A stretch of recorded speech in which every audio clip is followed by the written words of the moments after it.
Welcome to the Project Zion podcast. This podcast explores the unique spiritual and theological gifts Community of Christ offers for today's world.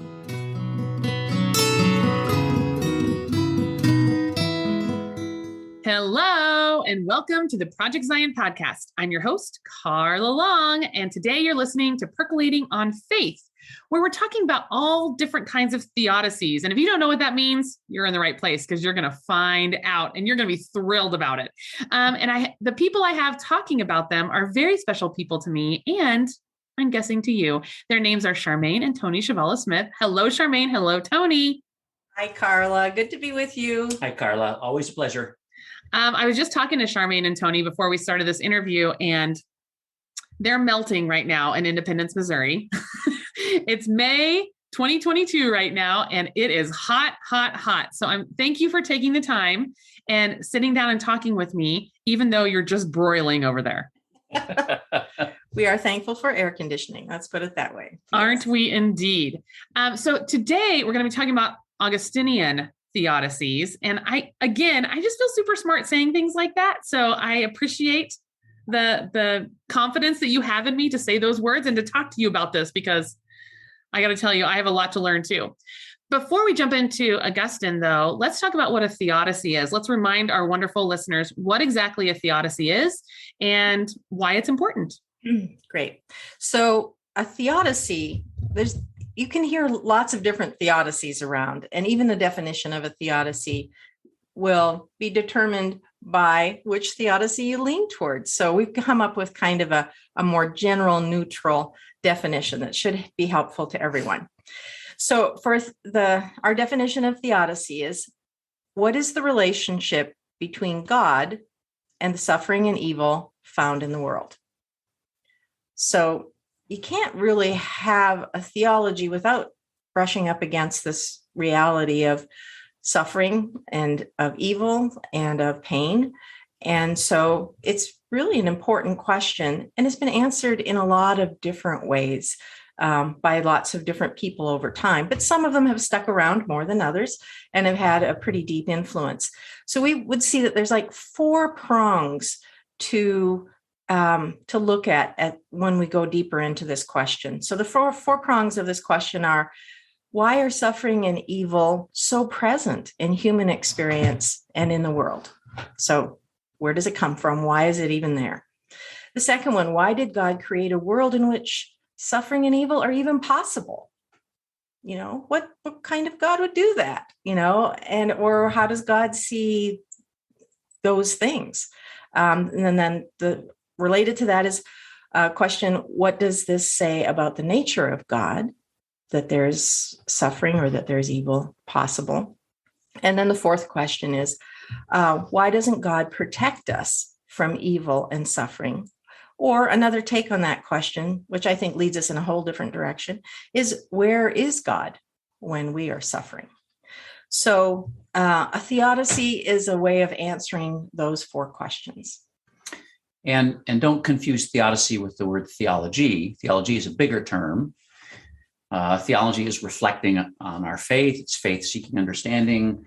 A theology is a way of construing all of the different parts of a religion in a methodical way.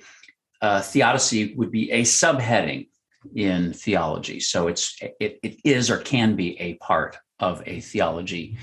And most theologies deal with the theodicy question in some way, though there is not any final answers, right? So that's why we're doing this series of podcasts where we're looking at different approaches to it. And the previous one we did was on St. Irenaeus's approach and the Irenaean or person-making theodicy that has developed from St. Irenaeus. And so today we're looking at a different figure, St. Augustine, who's a really significant figure in this whole topic and has a different way of understanding the problems related to evil and suffering in the world. So when we're looking at Augustine, and his dates are around 354 to 430 CE, and Irenaeus, who we talked about last time, is probably his dates are. He's in the second century. He dies early 200s, 202, somewhere around there. So here's Augustine, another 130 or 40 years later. And one of the important things to know is that during the time that Irenaeus is a theologian in the church is this suspicious, strange minority in the Roman Empire that is experiencing persecution, and they're having to try and figure out who are we and how do we fit in this world, and how do we maintain our identity. But here we are with Augustine, and Augustine is a famous figure from the period after Christianity has become the imperial religion, right? And so there's a whole different relationship between, we'll say, church and state in the time of Augustine than there was in the time of Irenaeus. So it's a very different context. Some similar issues, but a different context. So. Yeah, completely different context. Here's Christianity, the favored religion now of the empire, and it's popular. It's to be Christian. In fact, if you want to get ahead in government, you probably want to be a Christian, because that's how you make connections and show that you're in. So whole big shift in that 120 or 30 years.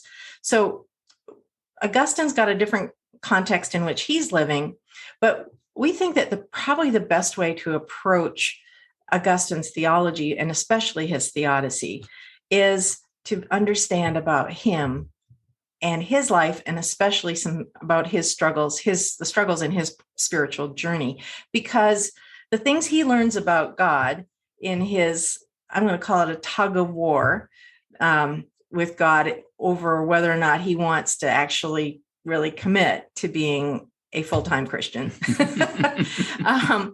The things he learns in that whole many years process becomes his lens, his template for understanding how God works in the world, and where suffering comes from and where growth comes from as well. So it's really important to start with Augustine's, his own uncertain at times spiritual journey. So I would call him a reluctant Christian. His mother was a very strong Christian. His father probably not.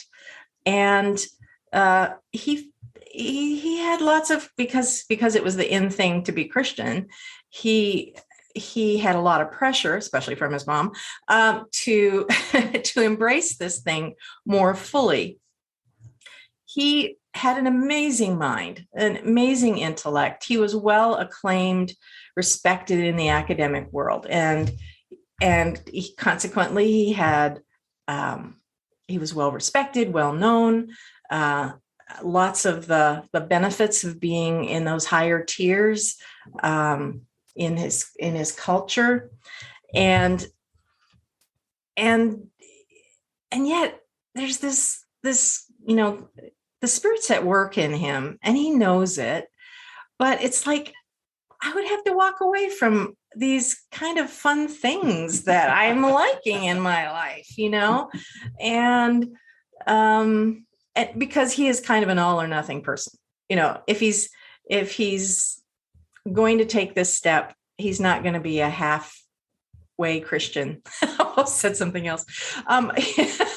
He's going to embrace it fully, and so he knows that he would have to make some choices about some other parts of his life that he would have to let go of. And he doesn't want to, for the longest time. It's like, oh no. But then there's still this tugging inside. And he's already a person who is very aware. I mean, the psychological world draws a lot from Augustine's self-understanding. But this battle with God inside of himself, or the battle between do I do this or do I not fully commit to this Christian thing, makes him even more attuned, sensitive, even acutely aware of what's happening inside of him. He turns his intellect inside as well to say, why am I struggling so much? What is it that is driving me?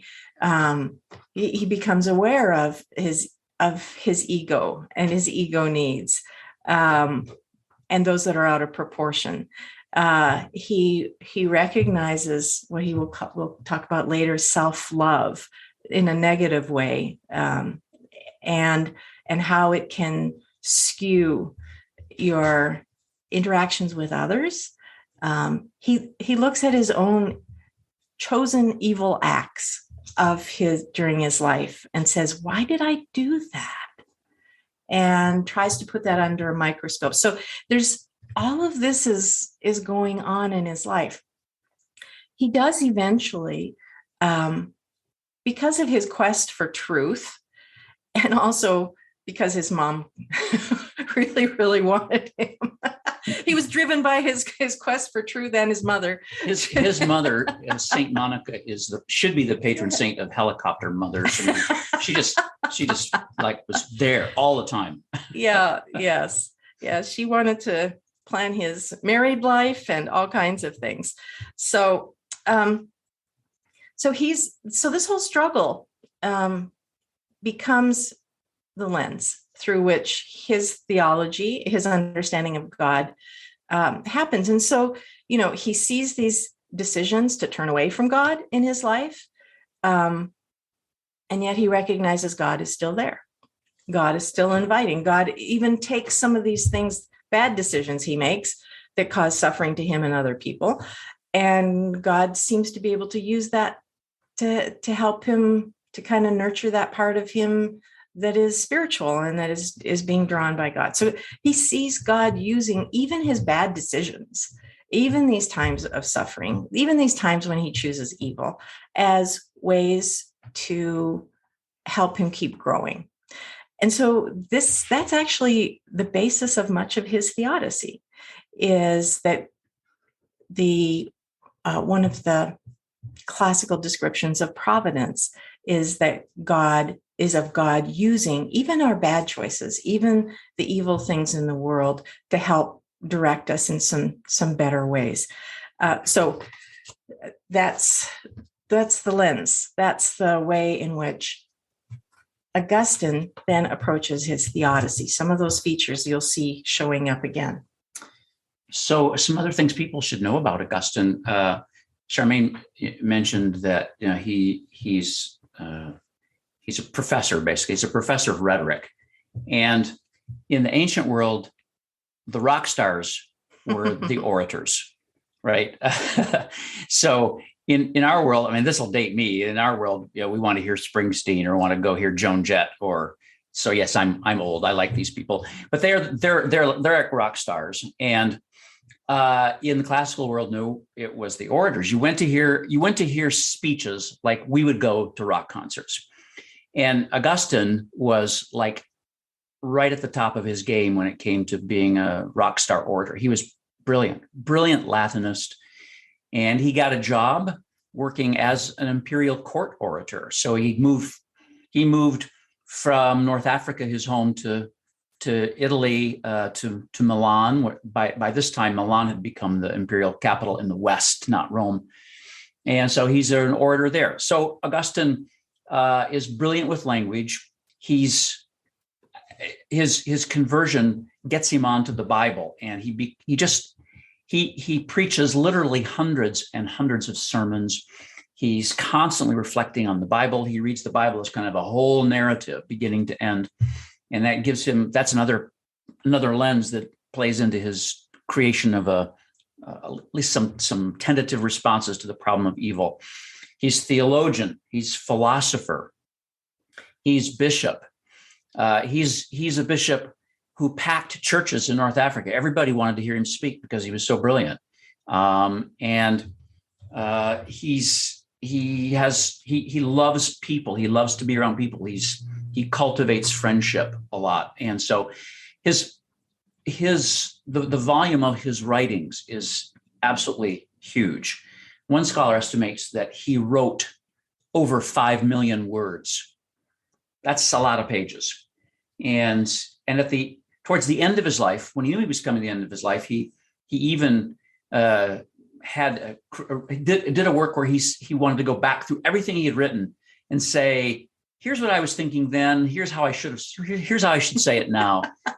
More experience and thought would make me say it differently now. Or when I said it then, I think that's probably the better way to say it anyway. So I'd leave that alone. This is a man who was conscious of creating a legacy, really, right? And so this is no slouch. And he wrote many, many books, but just 3 of his books, the Confessions, the City of God, and his book on the Trinity, just 3 of his books among the many, many things he wrote, those would have already classified him as one of the great theologians of the Western world. But, oh no, he wrote a lot more than those 3 books. So yeah, Carla. I actually think that you're kind of proving a case for helicopter moms right now, just so you know. I mean, I'm just letting you know that right now. Study hard, Augustine. Learn your Latin verbs, and you'll do well. And I'm here to watch you learn your Latin verbs. and to tell you who you should associate with and who you shouldn't, and who you can marry and who you can't marry, and those kinds of things. So yeah, Mom was. She sounds fun. So Augustine didn't write like a single book on theodicy. He dealt with the topic in different places. He dealt with it in his autobiographical reflection called the Confessions. He dealt with it in this 2-volume masterwork. It's such a big work called The City of God, which is really kind of a philosophy of history. And he dealt with it in his letters. He wrote like hundreds of letters and treatises and so on. He deals with it in bits and pieces. And so when you talk about an Augustinian theodicy, it's like, well, you're kind of having to piece it together out of all the stuff you wrote. And it's really interesting because as we've been preparing for this podcast, we've been reading some different theologians. And it's interesting how different theologians take those bits and pieces where Augustine is dealing with suffering, evil, those kinds of things, and how they would then characterize what Augustinian theodicy is. And some of them, I mean, different ones focus on different things, but sometimes it's hard to tell they're talking about the same person. So that was a fun thing. As we were, some would emphasize the idea of God being punitive, of God punishing for our sin, while others would say that that Augustine saw some things not so much as God's punishment, but as consequences that cause suffering, and that then you learn from those consequences rather than God actively punishing. And then the idea that some of the bad things that happen in history are because of the effect of humanity on the world. And so there is this negative consequence that affects everybody. So it's more of a big picture thing rather than a God punishing individuals for individual acts, but that humanity's mistakes and self-love and disregard for others brings punishment. So there's all these different things that get lifted up to different degrees by different theologians. And so you'll get, so we're acknowledging that different people go different places with it, but we're going to try and give you the kind of a clearish a summary sort of. A summary of, thanks, of the things that Augustine raised that others have developed and used beyond that. So with each figure we cover, we'll say here's their context. And for Augustine, there's like three points on his context. And the one Charmaine's already mentioned, it's his personal context. So Augustine continuously thinks about his own inner life. What's going on inside of me? Also, what's going on inside of other persons too. But he really wants to understand the nature of the soul and the nature of how we choose the things we choose and why we do. And so his book Confessions is like a review of his life's journey. And there's this scene in there where all scholars of Augustine always go to the scene. It's kind of interesting. Augustine, the Christian, is looking back on his life, and he thinks about a teenage prank he was involved in with his buddies when they stole pears from somebody's pear tree at night and went and threw them to the pigs. Now we would say, all right, Carla, when you stole pears from your neighbor's tree, I'm just making this up because I don't think you did, but maybe you did. But we'd say, all right, that's just, developmentally, that's what teenagers do. It's a stupid thing. And when you're an adult, you probably won't do that anymore. No. Augustine wants to understand, why did I do that? And he comes to a really frightening conclusion. He, in the Confessions, he says, we had pears in our own yard and they were better pears than the ones we stole. And we took the pears, even though we didn't need them for food, and we fed them to the pigs. And it was just out of the desire and joy of doing something that was wrong. And so he starts to analyze that. What is that in us? And so remember, in these podcasts, we're talking about evil and suffering. Where does evil and suffering come from in the world, and what's God's relation to it? And Augustine right there is analyzing how human beings have this capacity within them to do evil for its own sake and not to get any good out of it. And so he's doing a deep psychological dive there to try to understand motivations. And in Confessions, he also reflects on infants. And there's this story in the Confessions where he is observing a mother who is trying to nurse twins. And he observes the look of absolute wrath on one of the twins' face when the other twin gets to nurse first. And he's saying, what is that?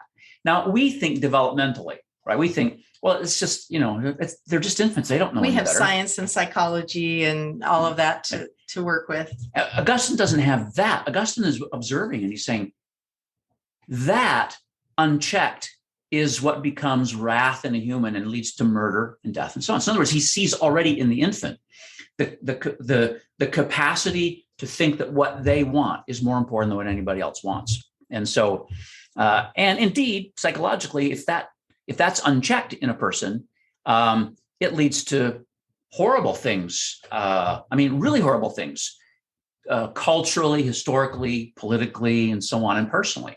And we probably all have seen that look on a 2-year-old's face too, when they're not getting what they want yet. So yes.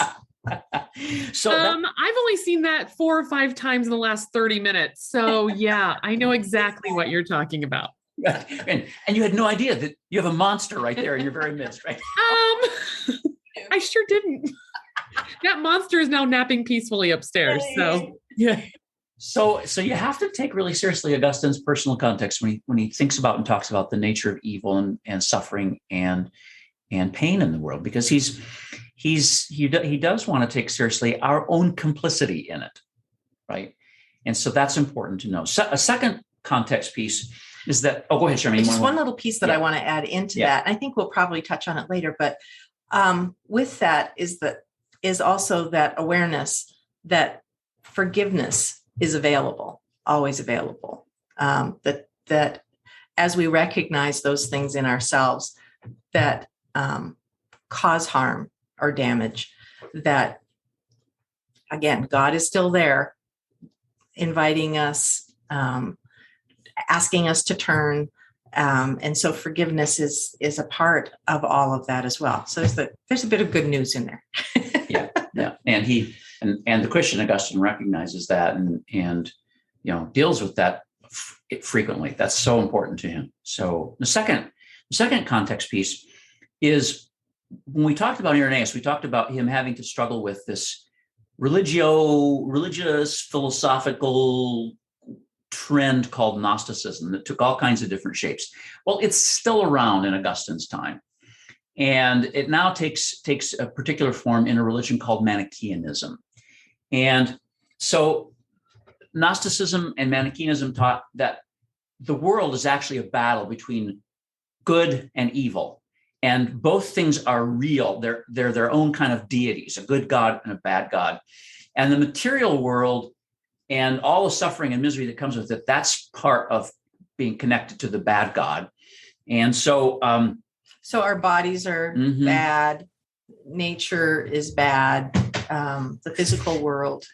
So this creates a dualism: spirit good, matter bad, and Christianity has had to deal with this in all kinds of forms ever since the 2nd century, and then in Augustine's in the 4th and 5th century, still dealing with it then, constantly having to deal with it. We still have to deal with it today. But before Augustine was a Christian, he was a Manichae. He found Manichaeism intellectually intriguing and desirable, but the more he thought about his own life and problems and issues, the more he found it not satisfying. And so he worked his way out of it on his path to becoming a Christian. But so Augustine rejects this idea of there being two forces at war, good and evil, and both are real, tangible things. And that they're of equal power too. More or less, yeah, right. Rejects that. Right. He rejects the idea on the basis of the Christian doctrine of creation, on the basis of his reading of the book of Genesis. God is the creator of all things, spiritual, physical, whatever, and all things are good, each in their own way. There are degrees of goodness, but nothing that God creates is bad. And so the body, the flesh, and so on, none of this is bad per se. There's not this kind of, there's not this eternal death match between good and evil that's going on. God is sovereign over the world. Still, he has to account for the existence of evil, but it's always good to know that in the background, he's got that Gnostic dualism stuff that he's fighting against. And then a third thing that's part of his context, that's just a little bit later in his life, is that he lived in a time when the western part of the Roman Empire was in visible decline. I mean, like the street we drove on in Kansas City this morning, it would fit perfectly in the late Western Roman Empire. So he's got that. Rome in the West ain't what it used to be. But on top of that, in the year 410, a whole bunch of Visigoths came into the city of Rome and destroyed the city of Rome, sacked it, burned it, raped, pillaged, looted. And so it was horrible. The eternal city fell to the Visigoths in 410. And it's really hard for us to imagine what that was like for Romans. And by this time, Romans are mostly all Christians. And so they're good. They love their nation, love their country, love their city, love their traditions and heritage. And so Rome is no longer the evil empire by the time of Augustine. It's the good empire. And, imagine if a bunch of Visigoths destroyed Washington, D.C., right? So, wait. Some have tried. Anyhow. Almost happened. But anyway, imagine psychologically and existentially how that would feel to us. That's part of his framework. And he has all these refugees coming from Italy over to North Africa, where it's more or less safe. At least it's safe for 20 years. And they're bringing tales of violence. These are traumatized people. And many of them, probably most of them in some way, are Christian. And they're saying, how did God let this happen? Right? Why would God let all this destruction happen to Rome, the eternal city? Where's God in all this? And actually, he writes that massive book, City of God, in part to kind of respond to that question. And he comes up with an answer in that book, or several answers, but one that good patriotic Romans might not have liked, but still he's trying to deal with the problem. That's part of his context. His culture is failing.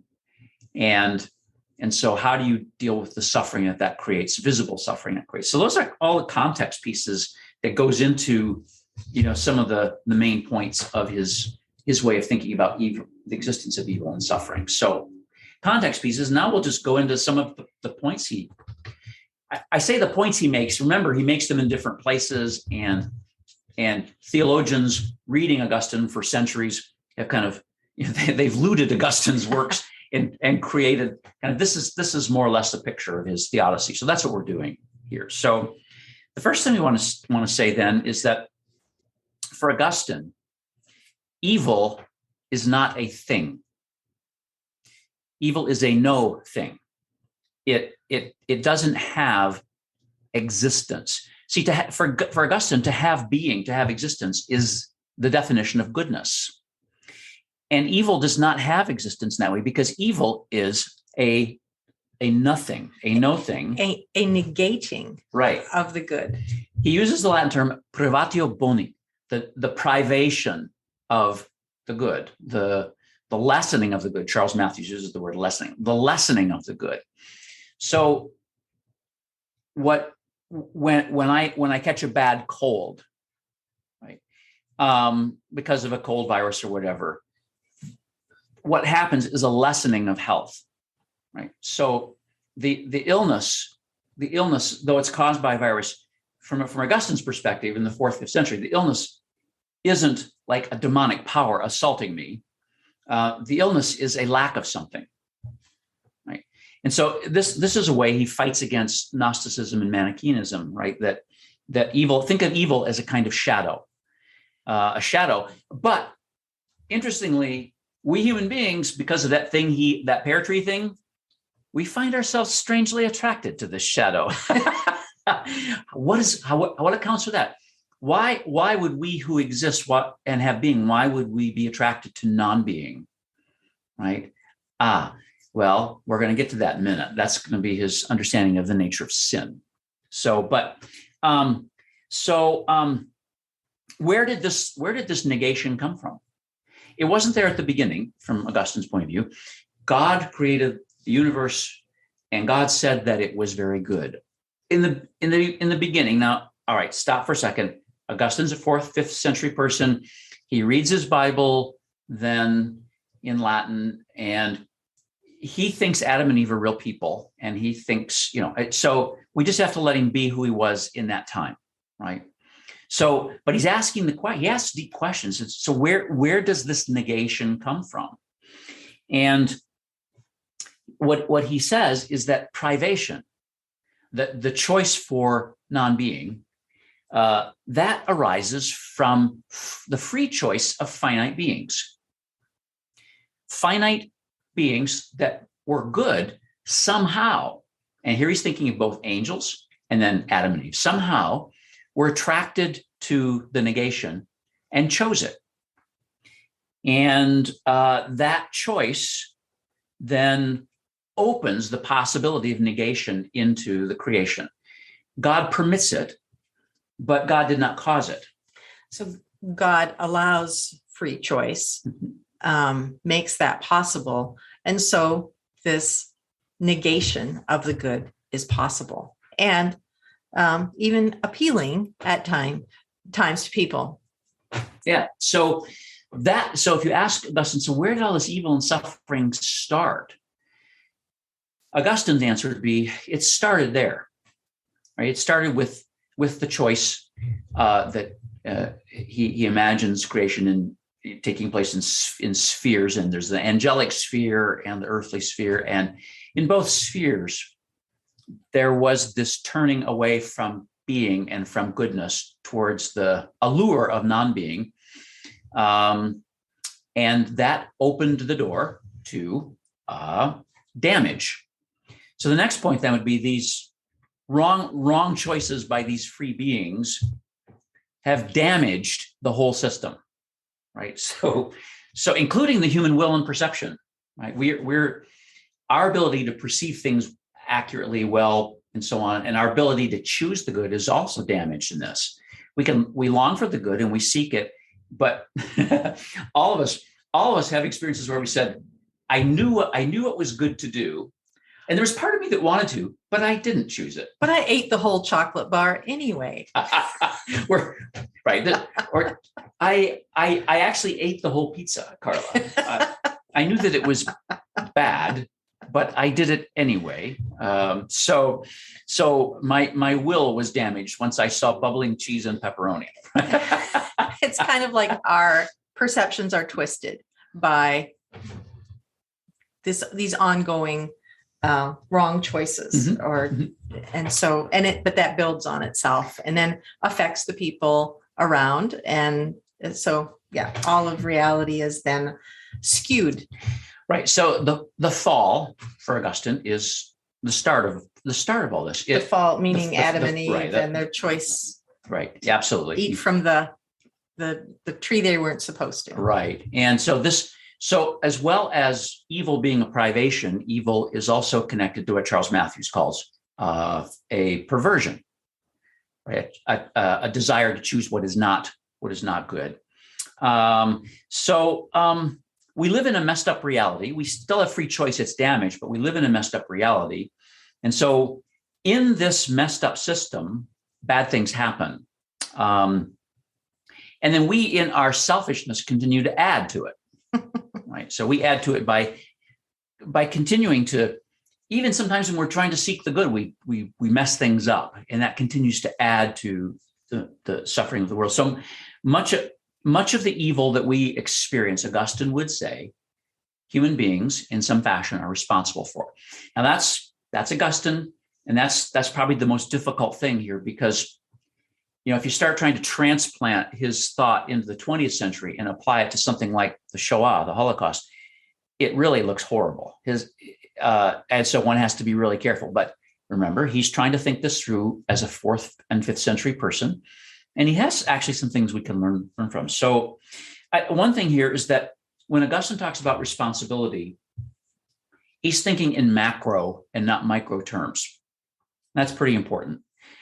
So for Augustine, if we could move Augustine to our own time, Augustine wouldn't say God smites a person with COVID-19 because of a specific sin.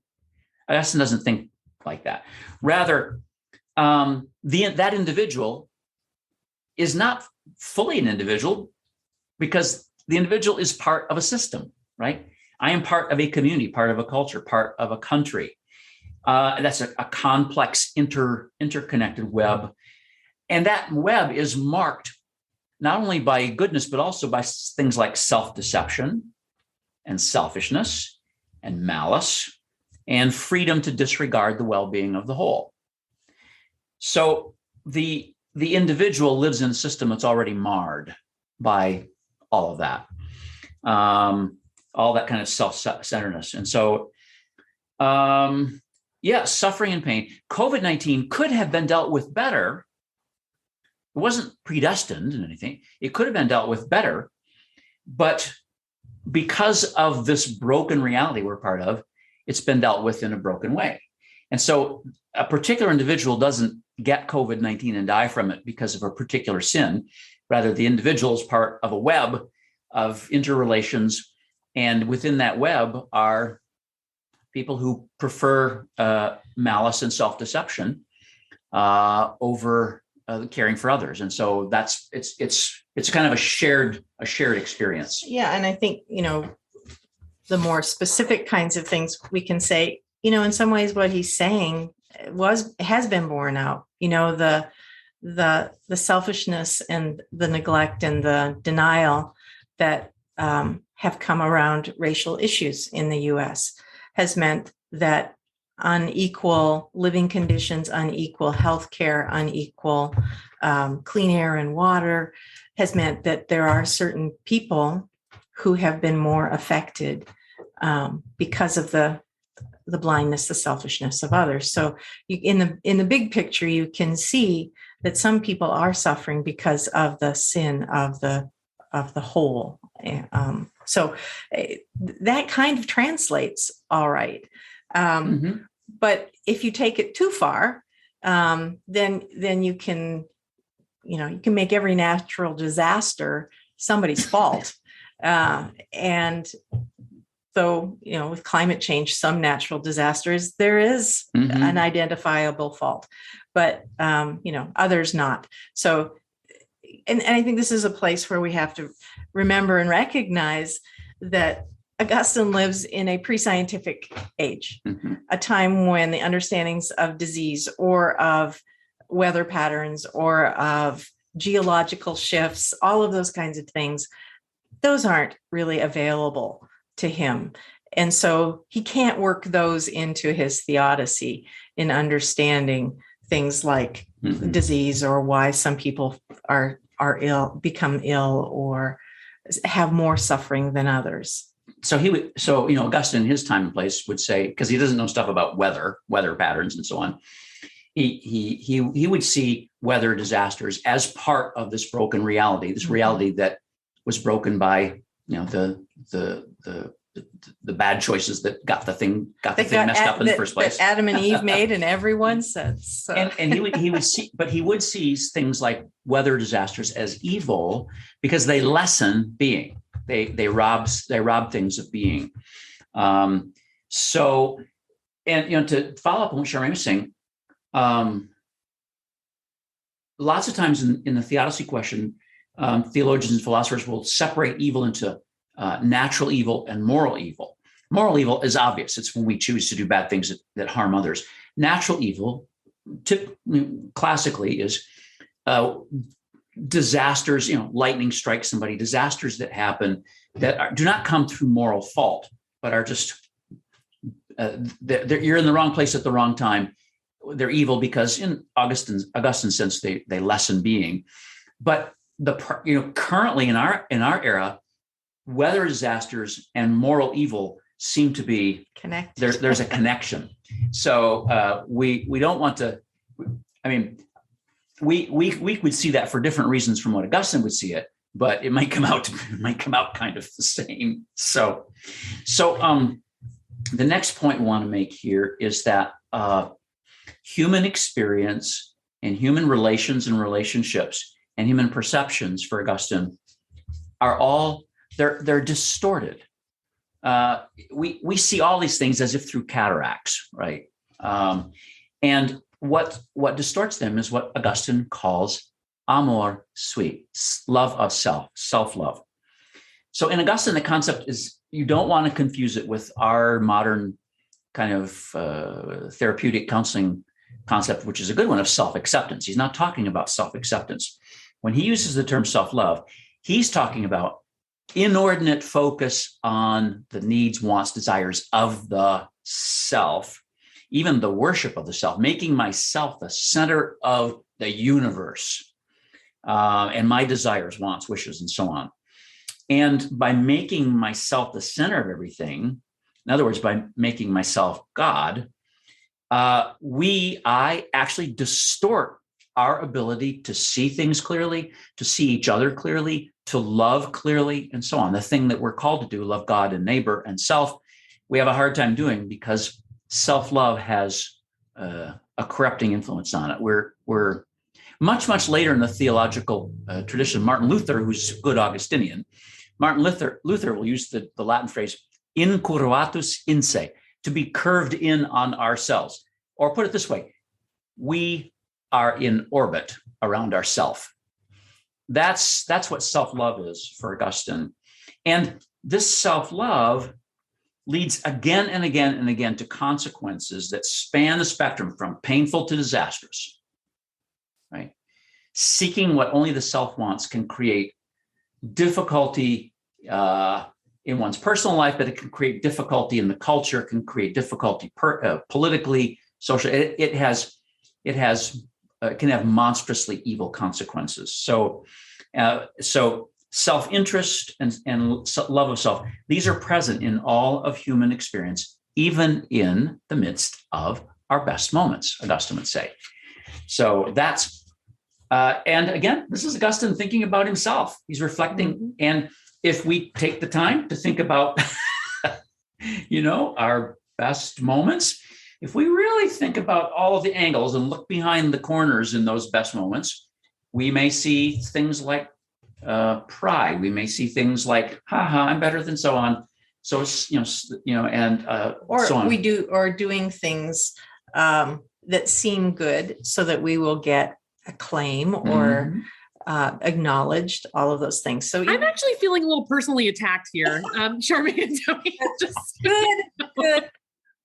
Augustine would be pleased because he is not a finger pointer because he's acknowledging where it's coming from. It's his self-understanding.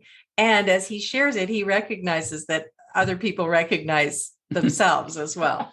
And so, it's there. Church life is full of examples of, where people like don't donating, with air quotes on, donating, $10,000 to the church to buy an X.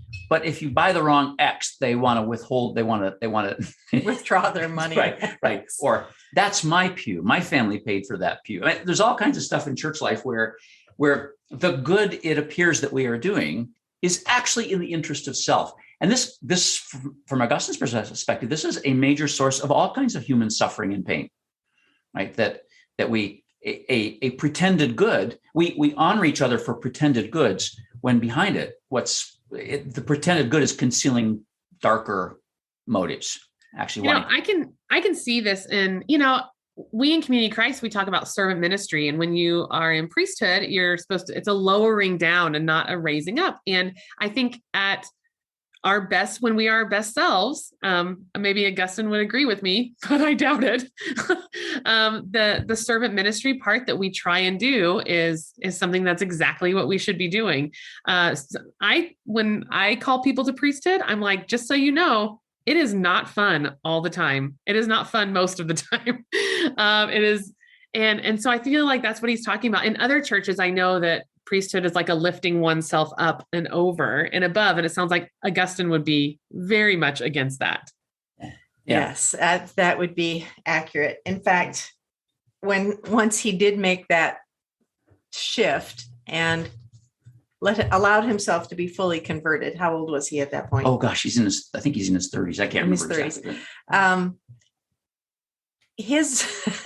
His right to make some choices over his own life are kind of snatched away from him. Oh, like when he was ordained? Yes. Oh my gosh. When he's forced to be a servant of all. So Tony, go ahead. Well, yes. This is how Augustine got ordained. So Augustine, after his conversion experience in Italy, he and a group of people moved back to North Africa. He wants to form kind of like a little monastery where they reflect, read scripture, write, talk, pray, worship. Step back out of the very public view that he had been accustomed to become reflective. Which, by the way, gives you a sense of his social class, because the average worker person can't do this. But so they moved back to North Africa, and Augustine's fame had preceded him, and everybody knows he's a Christian. Everybody remembers him as the rock star orator. He's really brilliant and so on. And he's in church one day. And when I say church, in 4th century Roman North Africa, everybody, you stood. And you stood for the service. The bishop sat up front in a chair, the cathedral, the bishop's chair. And there's this worship service where the bishop sees him back there, and the bishop's getting old, and the bishop's like, what we need is new leadership. Lock the door. Basically, I'm kind of paraphrasing the story, but he did. There's Augustine back there, and everybody's like, yeah, he's here. He's really good. He's cool. And so to make a long story short, Augustine got himself ordained that day, and all of his plans for a quiet, contemplative life just got ruined because now he's priest, and then he becomes assistant to the bishop, and then he becomes bishop of Hippo, this major city in North Africa. He now becomes a public figure who's everywhere in demand, and he rolls with it. Right? He recognizes his life now is not his own in the way that he wanted to control it, and so on. But that actually leads us pretty well into the next point, because you might be thinking at this point, well, if everything is messed up, broken, saturated with self-love, what's the good news in here? Well, for Augustine, the good news is that God is nevertheless infinite and thus fully present. In his Confessions, this is one of the greatest lines in his Confessions. Confessions is a 400-page long prayer, Carla. It's a very long prayer.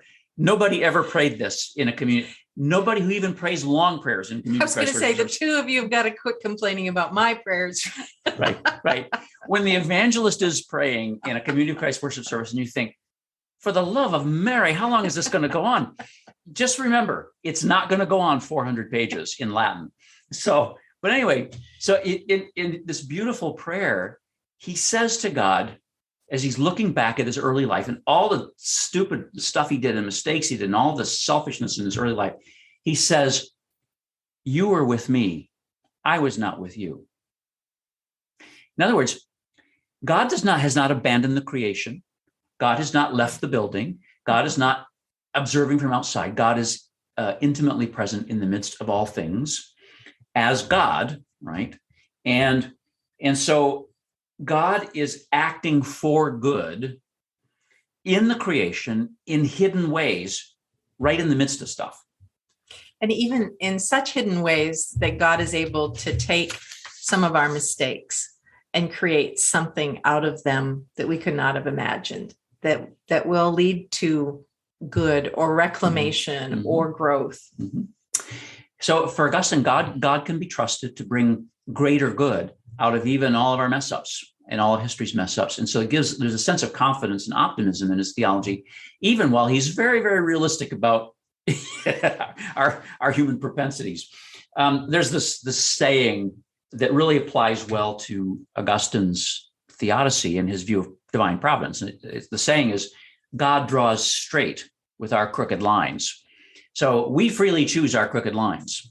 And in Augustine's theology, our impaired wills like crooked lines a lot, and we like looking over the abyss, and we like looking at nothingness and toying with non-being and all that. But for Augustine, God is much vaster than all of that. And for Augustine, goodness will ultimately prevail. Because for Augustine, God is goodness itself. The essence of God is goodness.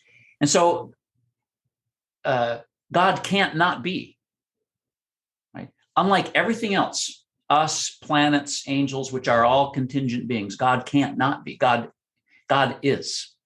And that means that goodness, which is the heart of the divine nature, can't be destroyed. And so regardless of what's happening, regardless if your empire is falling and crumbling around you, regardless if you, and this is Augustine, when he's in his last couple of weeks of life, he's dying.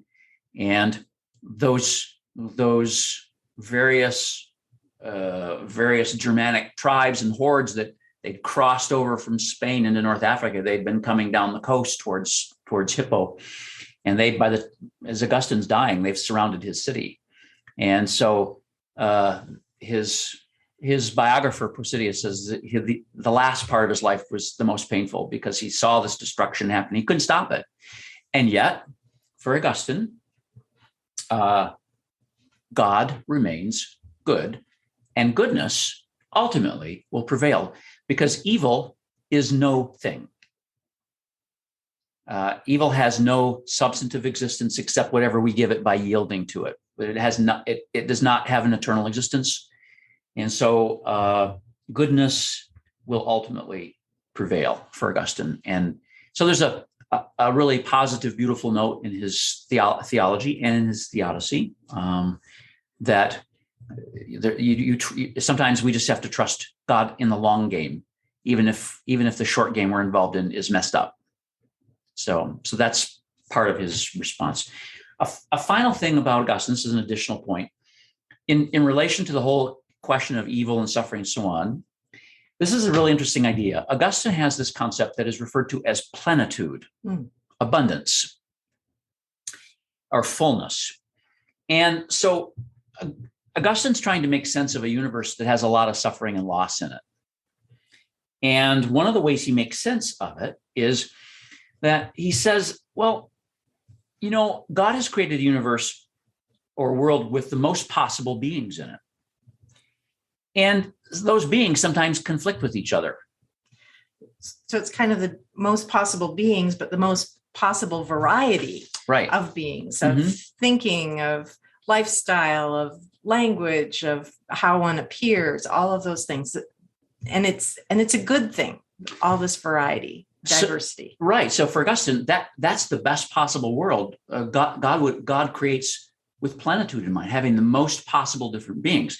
Well, the problem, of course, is that that's going to mean that human beings will have to interact at times with mosquitoes and poison ivy and rattlesnakes and viruses. And people that they don't like or have built up biases against. Right. I didn't mention rattlesnakes. But you see, each of those things in and of itself, mosquito, poison ivy, rattlesnake, virus, because it has being, it is good. It has a goodness intrinsic to itself, right? But what happens is that each of these things has its own realm, but in creating a universe with the most possible beings, there's going to be collisions between They're realms. going to bump up against each other and be abrasive to each other, and then there will be harm. So harm from these collisions.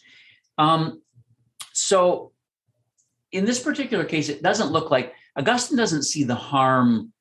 North Africa is full of vipers. I mean, he doesn't see the harm. He doesn't see the harm and death that might be caused from a snake bite as necessarily from sin.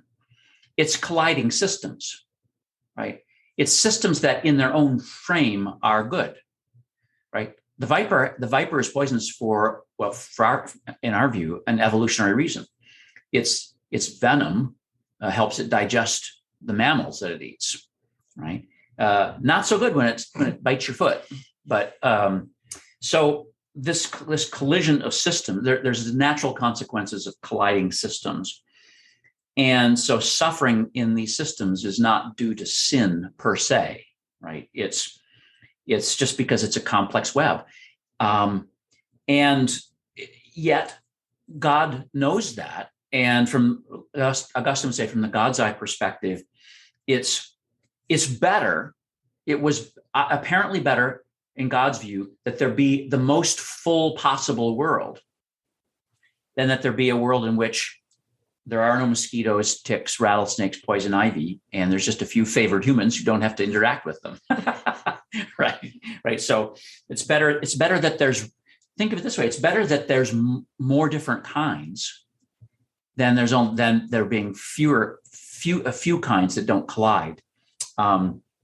So that's just another part of the puzzle, the picture with Augustine. I don't know that he develops this further, but different theologians reference this in relation to Augustinian theodicy.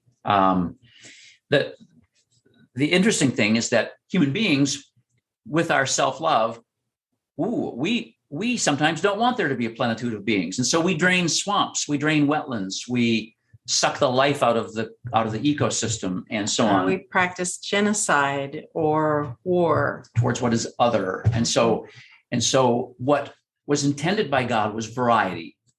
Human beings, and the variety would have natural collisions in it, sure, but human beings, because of our self-love, want to reduce the variety to one, to us. So those are, that's kind of a tour of Augustine and Augustinian traditions trying to deal with the question of suffering and evil and so on. It's not, none of these things none of these systems that we deal with will have final answers, but they give pieces that might be useful to people. So we'll stop, Carla, and see if there's any questions before we go on to our how to preach from the perspective of an Augustinian theodicy and how to pray from this perspective. So question? I think you've done a really great job of it. Talking about him, I've learned a lot already. I will say that I had a little bit of gastrointestinal difficulties when you were telling the story about the bishop and saying, lock the door, it's time for someone else to take over. I bet he also was feeling it deep, very deep. Yes. I totally. Right. Oh, yeah, exactly. Yeah. I ate too many olives this morning. This is not a good time. I actually need to leave that door. So that was a little stressful to hear. But I'm glad we're moving on to how to preach and how to maybe pray about this Augustinian theodicy. Because, again, I think I asked this last time during the Irenaean theodicy. I'm like, okay, that's really cool to know. What do we do with that? What do we do? Exactly right. Exactly. What do I do with that? Let's jump into that part. So I'll just deal with a few topics for preaching. And again, we're going to say each time, all right, you don't preach a theodicy. A theodicy is essentially it's a theory, right? It's an attempt on the part of a theologian to work out these different pieces, but suffering people don't need theories, right? They need love and care in our presence. So that said, there might be some themes in Augustine's dealing with this topic that could be useful in different kinds of preaching settings. So, for example, the sheer goodness of being. To be is good by definition. There's definitely a sermon in that, right? I think that's really important. And that doesn't mean that we never talk about sin, but for Augustine, sin is a parasite on top of a thing that's really good, right?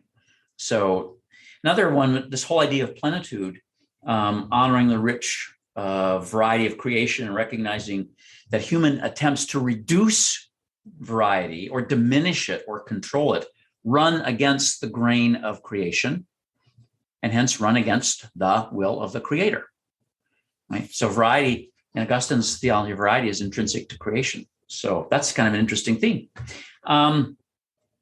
God's capacity for new creation in the midst of our brokenness, loss, and tragedy. God gives new starts all the time.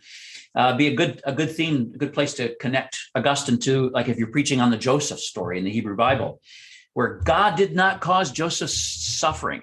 The brothers did, but God uses the whole story to, it's a sad story, but God uses the story to make a different path open into the future. And another place to go with this is that sense that our sin, if you want to use that word, our mistakes, our bad choices, even our self-love in the negative way, it does not deter God from being with us. In fact, God is creatively trying to work with what is happening in us, and even the pain and the suffering that happen.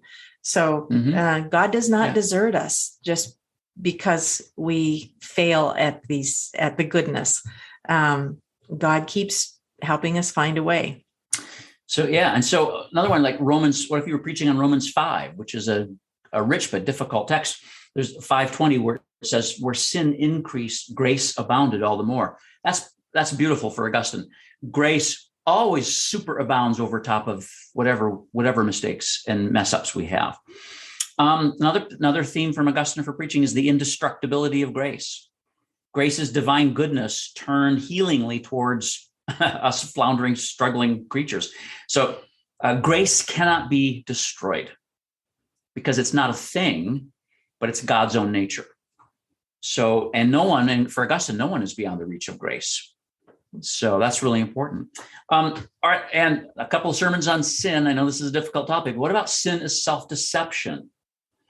And the ways that we hide from ourselves what is real, what's really happening in us, what our actions are really saying, how our attitudes are really affecting those around us. So many ways that we're self-deceptive in the little things, but the ways that often are destructive as well. So definitely for Augustine, sin takes the shape of refusing to see my complicity in structures that bring harm to others, right?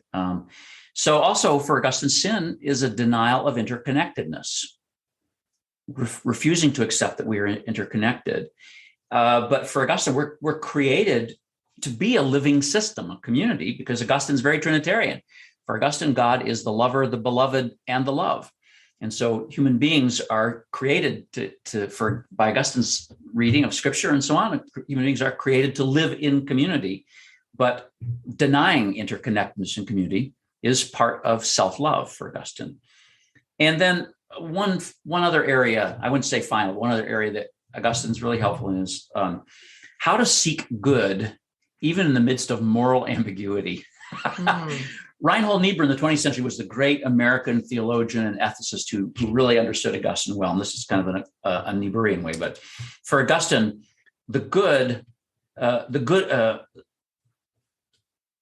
to seek good is always to try to love God and love neighbor. That's for Augustine, the heart of scripture, the heart of everything. Love God, love neighbor. And so for him, when all the other moral landmarks get washed away, you can still ask for grace to love God and love neighbor, even when everything else feels ambiguous and messed up. So those are some things for preaching. Now we'll turn to praying.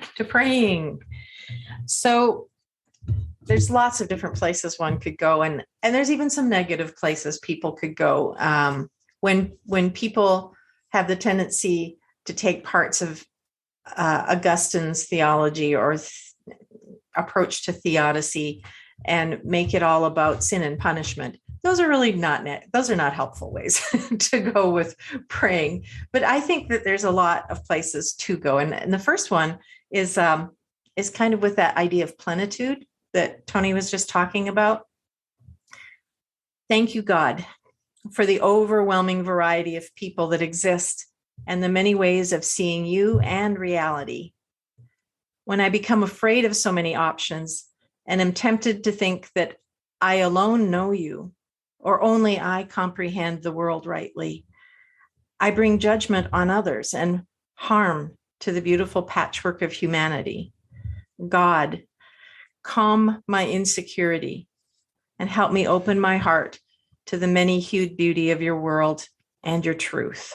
So that's one way of letting plenitude reshape us. Another short prayer. God, you and I both see the mess I've made of this situation. My love of being the center of attention, or of my comfort, or the love of this misbegotten idea that I'm better than others, has caused damage to the lives of others who I care about, and so damaged my own as well. God, help me use this moment of clarity as a new place from which to grow and from which to accept my partialness, my brokenness, my need for forgiveness. Help me turn. And then a very short one. God, help me grow humility from the compost of my pride. And then another short one that is from her book, Story of a Soul, Saint Therese of Lisieux, whose dates are 1873 to 1897. She wrote, and I think it just fits very well here. I know now that true charity consists in bearing all our neighbors' defects, not being surprised at their weakness, but edified at their smallest virtues. Amen. Amen, indeed. I was reminded of this in the middle of the podcast, but I didn't want to bring it up until you just said it, Charmaine. And you know that in my first ordination, when I was ordained to be a priest by Wendy Ballard, my Australian mother in Australia, she prayed specifically for humility for me. So, I mean, she asked God that I could be a more humble person. It did not take at all, but. So you like that one about. It means something to me. Yes. Yes, let humility grow in the compost of my pride. Yes. Yes. Well, gosh, this has been awesome. Thank you so much. I feel like I understand Augustine a little bit more. I know who Augustine is, and I talk about Augustine sometimes, but I feel like I could talk about him a little bit more intelligently now, thanks to you two. Well, I think the key with Augustine is, again, understanding his own journey, because if we can understand his spiritual, emotional, psychological journey, then we'll probably use what he said in a more productive way. Mm-hmm. Yeah, because he probably could come across a little holier than thou if you didn't know his story, perhaps. Exactly. Yeah. It would be helpful for anybody trying to encounter Augustine to know that he struggled with his inner conflicts his whole life. Yeah. Right? They didn't, he just learned how to use them, but they didn't go away. That's pretty important. Yes, that's very helpful. Well, thank you so much, Tony. Thank you so much, Charmaine. You're wonderful, and it's great to talk to you today.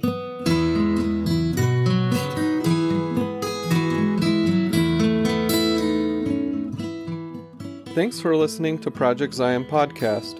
Subscribe to our podcast on Apple Podcast, Stitcher, or whatever podcast streaming service you use, and while you are there, give us a 5-star rating.